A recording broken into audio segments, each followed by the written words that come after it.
The rule wasn't about food. That's what people get wrong when they talk about it later. The rule was about eating alone. Where I grew up, winters were long enough that you learned to ration without thinking about it. You ate what you had, you didn't waste, and you never joked about hunger because eventually it stopped being a joke. But there was one rule that had nothing to do with scarcity. You didn't eat by yourself in the deep winter. If someone had food, they shared it, even if it was small, even if it meant less later. You ate together or you waited. I asked once why it mattered. An older man told me, very calmly, that eating alone when the land was empty taught something to watch you. That was the end of the explanation. The winter it happened was worse than usual. Snow came early and stayed. Roads closed, supply trucks stopped coming through regularly. People stayed inside longer than they should have. One man didn't. He lived at the edge of the settlement, close to the tree line, quiet, kept to himself, no family nearby. When the weather turned, he stopped coming around. At first, no one worried.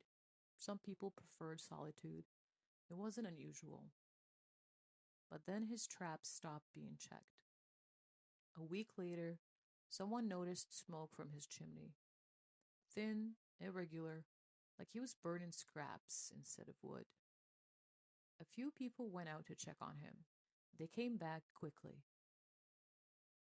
They didn't say much, just that he was alive and that he didn't want company. After that, no one went back.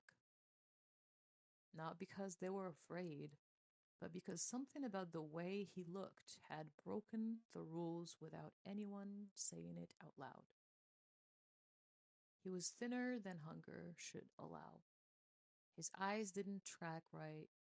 When someone asked if he'd eaten, he hesitated too long before answering.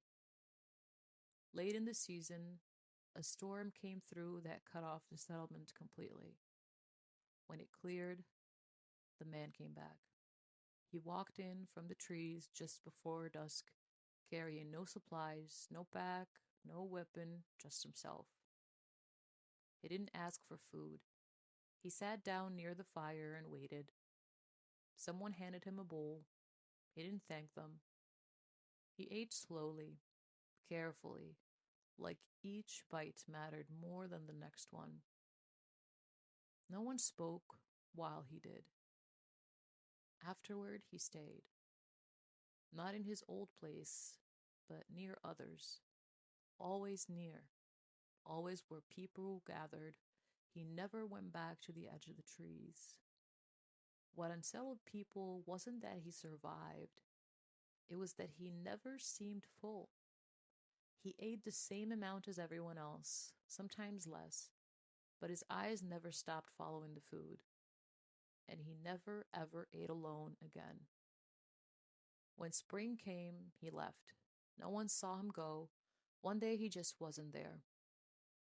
Later that year, hunters began finding tracks, deeper in the forest. Not animal, not human, too narrow, too deliberate. No one said his name, because the rule was never about food. It was about what happens when hunger stops being shared, and something else learns the difference.